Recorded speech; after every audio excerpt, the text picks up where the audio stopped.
চায়ের কাপটা হাতে নিয়েছিলেন দুদিন আগে। সেই কাপে অরবিন্দ কেজরিওয়াল চুমুক দিলেন সোমবার। জানালেন দিল্লিতে সরকার গঠনের জন্য প্রস্তুত তাঁর দল। সকাল 8:30 আম আদমি পার্টির রাজনীতি বিষয়ক কমিটির বৈঠকের প্রস্তুতি শুরু। কেজরিওয়ালের বাড়িতে আসতে শুরু করেন বিধায়করা। বাইরে তখন সংবাদ মাধ্যমের কর্মীদের হুড়োহুড়ি। সকাল 8:45 সাংবাদিকদের সামনে হাজির অরবিন্দ কেজরিওয়াল। জানান জনমত পর্যালোচনাতেই বাধা থাকবে বৈঠকের মূল সুর। সকাল 9টা রুদ্ধদ্বার কক্ষে শুরু বৈঠক। বাইরে তখন টানটান উত্তেজনা। সকাল 10:05 প্রাক্তন ভাবশিষ্য কেজরিওয়ালকে আশীর্বাদ করেন আন্না হাজারে। সকাল 11:35 গুরুর আশীর্বাদ পাওয়ার 1.5 ঘন্টা পর বাড়ির বাইরে বেরোলেন কেজরিওয়াল। জানালেন দিল্লিতে সরকার গড়বেন তারা। সকাল 11:40 সংক্ষিপ্ত সাংবাদিক বৈঠক সেরেই উপরাজ্যপালের বাসভবনের উদ্দেশ্যে রওনা হন কেজরিওয়াল।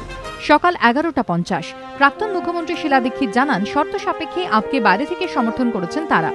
দুপুর 12:05 কংগ্রেসের সমর্থনে সরকার গড়ায় কেজরিওয়ালকে নীতিভ্রষ্ট ও বিশ্বাসঘাতক বলে আক্রমণ করেন বিজেপি নেতা হর্ষবর্ধন। দুপুর 12:20 মনীষ সিসোদিয়াকে নিয়ে উপরাজ্যপালের বাসভবনে পৌঁছন কেজরিওয়াল।